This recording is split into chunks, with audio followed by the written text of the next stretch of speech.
Vendredi, nous découvrirons beaucoup de publications importantes, alors restez avec nous pour en savoir plus. Voici le calendrier économique. La Suisse doit publier son taux de chômage pour mars à 5h45 du matin. Le taux de chômage corrigé des variations saisonnières est resté inchangé à 3,4% en février. Les données sur la balance commerciale allemande pour février seront disponibles à 6 heures. Un excédent de 18,9 milliards a été affiché en janvier, en baisse par rapport aux 20,3 milliards enregistrés au cours du mois précédent.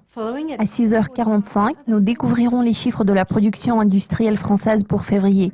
La production a augmenté d'1,3% en janvier, inversant complètement le déclin de décembre. L'indice des prix à la consommation suisse pour mars est programmé à 7h15. L'indice a progressé de 0,2% en comparaison mensuelle en février pour s'établir à 99,8. La Grande-Bretagne fera connaître ses statistiques de la production manufacturière à 8h30. La croissance de la production a surpris à la hausse en janvier, affichant la première hausse mensuelle après 3 baisses consécutives.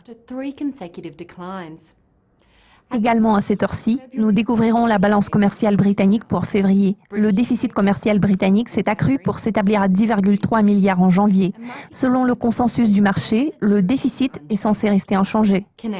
Les mises en chantier canadiennes pour mars seront publiées à 12h15 GMT. Les mises en chantier ont augmenté à un rythme annuel corrigé des variations saisonnières de près de 213 000 en février, contre le chiffre révisé à la baisse de 165 000 enregistré en janvier. Un événement de haute importance est programmé un quart d'heure plus tard. C'est le moment où le Canada publiera son enquête sur la population active pour mars.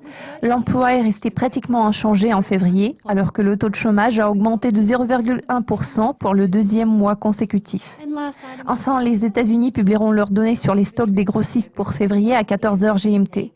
Les stocks ont augmenté de 0,3% en janvier, après une croissance zéro enregistrée en décembre. Je suis Céleste Skinner. Cela conclut le calendrier économique de vendredi. Notre prochain calendrier couvrira les communiqués de presse clés prévus lundi. Restez avec nous.